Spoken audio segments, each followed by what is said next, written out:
Toprak yemenin haramiyeti. Çamur ve toprak yemenin haram oluşu.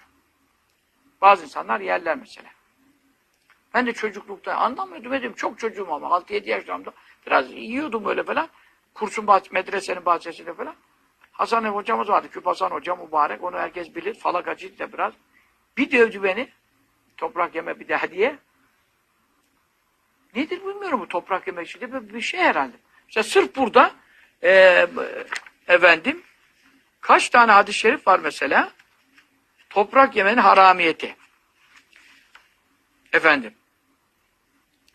Allah Allah. Burada neler neler.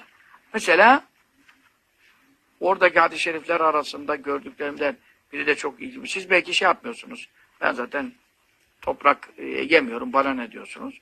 Ayşe annemize demiş. Ya Hümeyra derdi. La teekülittin. Çamur toprak yeme. Fene yusaffirul veci. Yiyor anlamında değil yani. Yeme diyor. Yüze sarılık verir. Ve yu'azumul batın. Karnını şişirir. Ve edebu bibal ve yüzünün güzelliğini götürür. Ondan sonra ve yu'ne alel katil. İnsanın ölmesine yardımcı olur.